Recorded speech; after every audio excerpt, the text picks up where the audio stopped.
গিয়েছে, কিন্তু সেই জঙ্গলে থাকতো সব হিংস্র পাখিরা।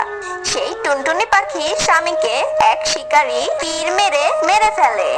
এই জঙ্গলে মনে হয় আমার ডিমটিকে ভয়ানক পাখি আর শিকারীরা খেয়ে ফেলবে। আমাকে এই জঙ্গল ছেড়ে অন্য কোথাও চলে যেতে হবে, যেখানে আমার ডিমটি থাকবে সুরক্ষিত। অন্যদিকে সে এটা ভাবছিল এখন থেকে তার সবসময় ডিমের খেয়াল রাখতে হবে, তাই ভালো জায়গায় এই ডিম নিয়ে চলে যেতে হবে। হ্যাঁ, কালকে সকালেই অন্য জঙ্গলে বাসা খুঁজতে বের হয়ে যাব। এরপর তার ডিমটি নিয়ে অন্য জঙ্গলে রওনা দিল।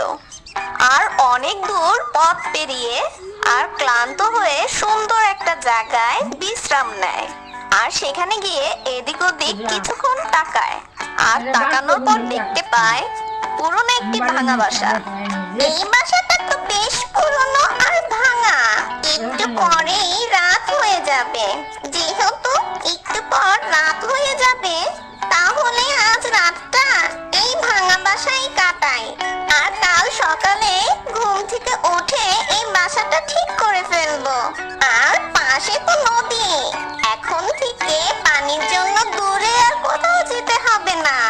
অন্যদিকে রাত হয়ে যায় আর বাসাটা ভাঙা ছিল, কিন্তু এই রাতে বাসাটা ঠিক করা তো সম্ভব না, তাই সে সেখানে ঘুমিয়ে পড়ে। ঠিক যখনই সে ঘুমিয়ে পর ভাঙা বাসা থেকে ডিমটি নদীতে পড়ে যায়, আর নদীর স্রোতে সেই ডিম ভেসে যায়।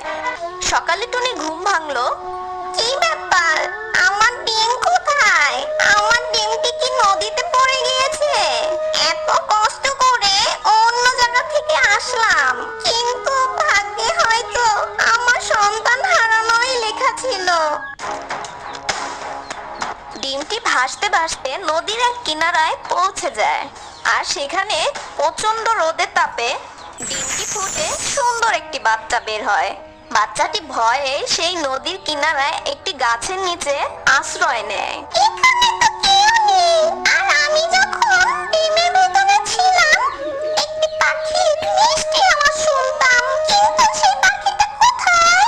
বাচ্চা তো সেটা জানতো না ওই আওয়াজটার, যে কিনা সব সময় ডিমটির সাথে কথা বলতো, কিন্তু পৃথিবীতে আসার আগে তো সে তার মায়ের থেকে আলাদা হয়ে যায়। নদী, তুমি আমার ডিমটিকে আমাকে ফিরিয়ে দাও। আমি তোমার কাছে আর কিছুই চাই না। তখন অন্য পাখিরা সেখানে চলে আসে। কি ব্যাপার ছোট্ট পাখি, কাঁদছো কেন?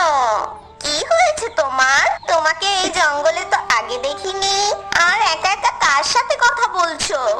এই জঙ্গলে আমি কাল রাতে এসেছিলাম, আর রাতে এই ভাঙা বাসা থেকে আমার ডিমটি নদীতে পড়ে যায়, আর আমি আমার ডিম ছাড়া এখন কোথাও যাব না। কাকবন্ধু পাখিটা ডিম হারিয়ে অনেক কষ্টে আছে।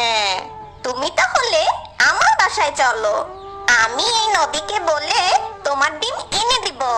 তুমি নদীকে বলে দাও, ও যদি আমাকে আমার ডিম না ফিরিয়ে দেয়, তাহলে এই নদীর পানি সব খেয়ে ফেলবো। কাক ভাই চলো, ওকে আমাদের সাথে নিয়ে যাই, না হলে ও এখানে একা থেকে কষ্টে মরেই যাবে। তারপর তারা টুনিকে নিয়ে কাকের বাসায় চলে যায়। মা, এই পাখিটা কে? বাবা, এই পাখিটা তার ডিম নদীতে হারিয়ে ফেলে কাঁদছিল, তাই আমার সাথে করে আমাদের